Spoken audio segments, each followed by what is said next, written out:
కాదా పోతా నీ కొడుకు ఏం చేసేసినాడు తెలుసా? సింకులో అంతా గలీజ్ అంతా చెత్త అంతా వేసేసినాడు. మనిషేనా అసలు? నాకు ఎంత కోపం అయిపోతుంది తెలుసా నీ కొడుకుని చూస్తే. నీకదే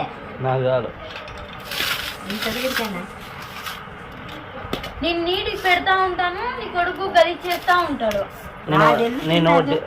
నేను డిసైడ్ అయినా విడాకులు ఇద్దాం అనుకుంటున్నాను. సీరియస్ ఇమ్మన్నైనా నాకు పెద్ద ఇల్లు నా పేరు మీద రాసిచ్చి ఇచ్చుకో. ఇద్దాం అనుకున్నాను నిజంగా. వాళ్ళ అమ్మ చెప్పా రాత్రి అబ్బాయి ఎట్లా తిరుగుతాను బండ్లో వస్తా అంటే ₹1,00,000 కట్టి అంతే చెప్పిన ₹1,00,000 కట్టి ₹1,00,000 ఏం లేకుంటే పాపం నీకేమి ఏమి ఏందనుకున్నావు? పాపం కన్నా ఇట్లా వంట ఎవరని తింటారు? ఏంది ఇది వంట ఏమన్నా వంటాను ఏమన్నా బాగుంది. ఎట్లా విడాకులు ఇద్దామా?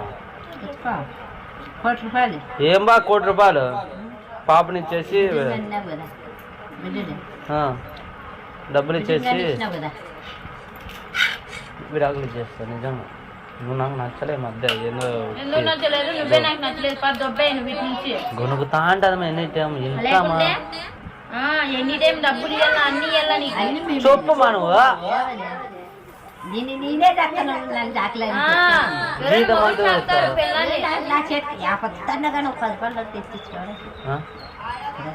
ఆడు మళ్ళీ జీవితంలో ₹100 ఎవరు తెచ్చుకొని తిడిపోయినావా? అదంతా కాదు మంది నేర్చుకుంటాం. ఎందుకుంటా నేను వస్తా ఇంట్లో తాగి నాదే రేపు నుంచి మంది ఆగిస్తావు. మంది ఆగుతాయి ఎన్నో వద్దు. నా బిడ్డని నాకు ఇచ్చేయండి, నా బిడ్డ నాకు ఇచ్చేయండి. ఇట్లా మేము నేను పిలిపించి విడాకులు ఇచ్చేస్తాను నిజంగా. ఎట్లమ్మా